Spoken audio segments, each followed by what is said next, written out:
One of the reasons veneers feel so overwhelming for some patients is because they're hearing two completely different stories. One says, no prep veneers are always better. The other says, veneers always ruin your teeth. The truth is, neither of those is completely accurate.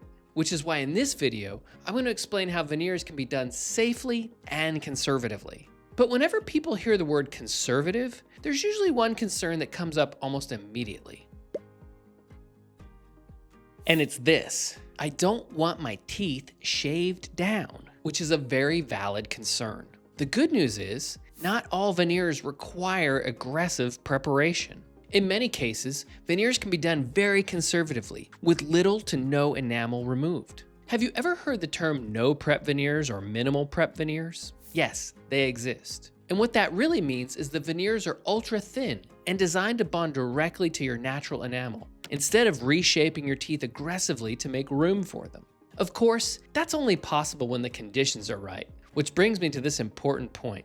Conservative doesn't mean automatic. In other words, just because a veneer can be thin, it doesn't mean it should be placed without preparation. Every smile is different. The tooth position, bite, enamel thickness, and facial structure all matter. I've seen cases where no prep veneers were pushed simply because they sounded safer, and ironically, they ended up either looking unnatural, feeling uncomfortable, or causing long-term issues. That's why candidacy matters so much, because the goal isn't to avoid touching the teeth at all costs. It's to be as conservative as realistic as possible while still getting natural, healthy, long-lasting results. And the only way to know which approach is right for you is through a proper evaluation, not a one-size-fits-all promise. So, if you want to explore this treatment further, I'd be happy to discuss it with you. Just click the link in the description to book an appointment with me in Garden Ridge. So how would you know if you're a great candidate for no prep veneers? Well, for one, they tend to work best when the goal is making subtle improvements, not dramatic corrections. For example, minor discoloration, small gaps between the teeth, slight shape or size issues, or if you have teeth that already have healthy enamel and good natural proportions. In those cases, we're often able to enhance the smile without removing much or any enamel at all.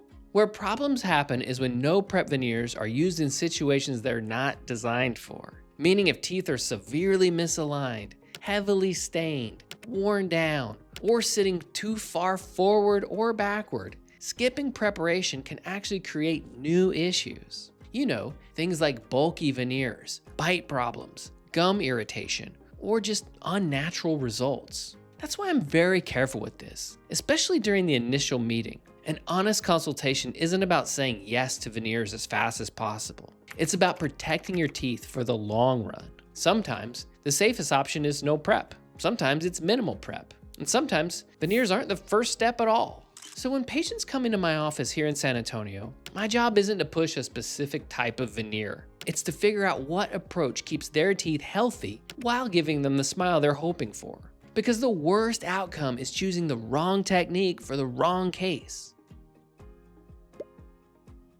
That's why the one thing I always tell my patients is this: safe veneers start with seeing the results first. Meaning, before I touch a single tooth, I want you to understand what your new smile could realistically look like, and just as importantly, what it shouldn't look like. That's where digital smile previews and physical mock-ups come in. We design the smile ahead of time so we can evaluate things like thickness, shape, tooth length, and how the veneers will sit with your lips and entire face. Essentially, this step helps us avoid one of the most common veneer mistakes I see: fake-looking teeth that were never properly planned. Because here's something most people don't realize. This design phase often determines whether any tooth preparation is needed at all. Sometimes, once we see the design, we realize the veneers can sit perfectly on the existing teeth with little to no adjustment. Other times, we find that doing tiny, precise prep actually leads to a thinner, more natural result and better long-term health. Either way, the decision is intentional, not rushed.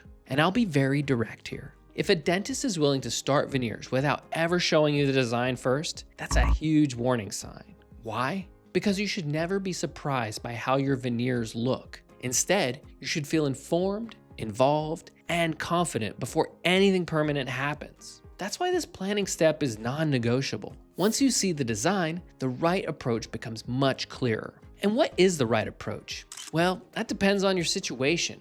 So if you've been thinking about veneers, but you're worried about making the wrong decision, an honest consultation can give you clarity without pressure. Because sometimes just understanding what's possible is the biggest relief of all. Again, you'll find the link in the description. Now, in some specific cases, it becomes clear that drilling is not necessary at all. Because when veneers are done conservatively, the bond itself holds everything in place. In true no prep or minimal prep fashion, we're not shaving teeth down or aggressively shaping anything. In fact, some of these cases don't even require anesthesia because we're not touching sensitive areas. As a result, there usually won't be any post-procedure sensitivity. Instead, the veneers are carefully bonded directly into your natural enamel. And just to put that in perspective, the enamel is your tooth's strongest surface, meaning when we bond straight to enamel, we get a stronger, longer lasting bond, better stability over time, and healthier teeth years down the road. That's why preserving enamel is important, because once it's removed, it can't be replaced. So, every decision we make is about protecting as much of it as possible, while still achieving a smile that looks natural and feels like you. Ultimately, conservative veneers aren't about avoiding treatment. They're about using the right tools in the right cases to keep your teeth in the best condition after veneers are placed. So yes, it is possible to get veneers without shaving teeth down. But the most important part is knowing whether you are the right candidate. Because at the end of the day, safe veneers don't come from chasing a label like no prep.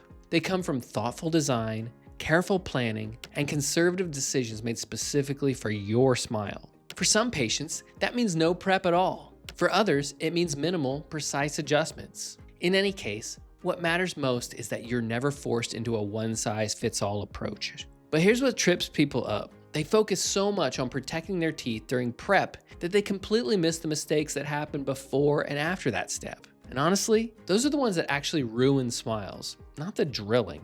Things like starting treatment before understanding your smile as a whole, ignoring gum issues, or skipping the design phase entirely. These mistakes are way more common than over-prepping, and they're just as damaging to your final results. So watch this next video where I break down the single biggest veneer mistake that ruins smiles and exactly how to avoid it.